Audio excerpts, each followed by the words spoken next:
Hey guys, I hope you're keeping safe and well out there and enjoying the time on the bike, the unlimited amounts of time that we're allowed on our bikes now. Today's how-to video is on drops.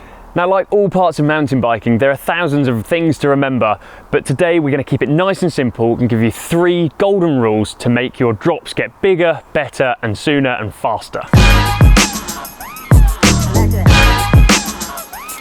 Rule number 1 is you need to check out the drop or whatever it is that you're practicing on, even if it's a curb. A curb is a brilliant way to learn.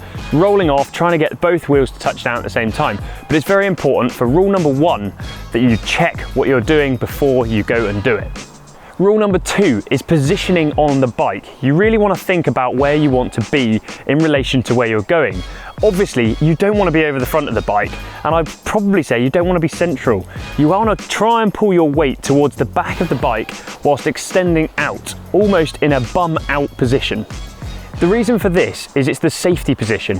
When you land, if for some reason something's going to go wrong or you're going to slow down on the front, you've got a lot of room to go from that rear position before you're going to ejecto-ceto cuz out the front door. Ejecto-ceto cuz! So, if you're sat in that position, there's a lot of strength and a lot of maneuverability. If you were further forward, let's say you were starting in this position, you've got nowhere to go. There's no safety precaution there, and if something's going to go wrong, you are out the front door. Now, like I said before, there's so many different fundamentals to all of these how-to videos, and we want to keep these as simple and as basic as we can. But whilst we're staying on point number 2, which is body position on the bike, I also want to emphasize the bum. Now, the bum is the heaviest part of your body, the bum and the top of your legs. So we want that to be in the best place possible, and the rest of the body should follow suit. The best position for the bum is down and out. If you're down and out, spot on. The final stage to body position is head. Wherever your head is and wherever you're looking is where you're going to go. We've said that in most of our how-to videos so far, and I will emphasize it on the drops. We do not want to be looking at the front wheel. If you look at the front wheel, then you will end up going out the front door. We want to look down the trail, so we really want to try and make a point of putting our chin up and looking down the trail.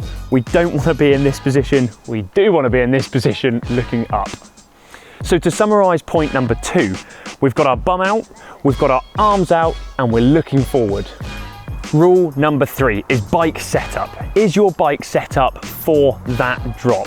Now, like we were talking about in the other videos, you really want to think about the bike setup in relation to what you're actually doing.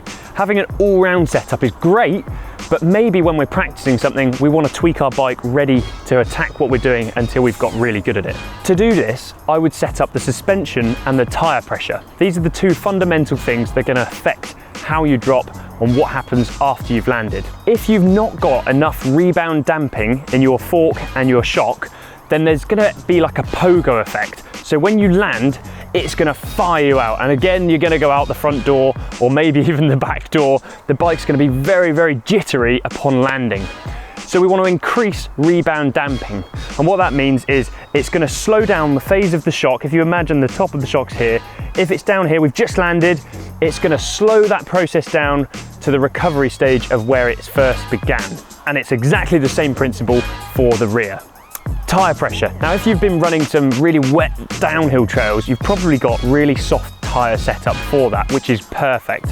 When it comes to drops, you want to think about increasing that tyre pressure. Again, when you take off, it's not too dramatic. It's going to be pretty much the same thing.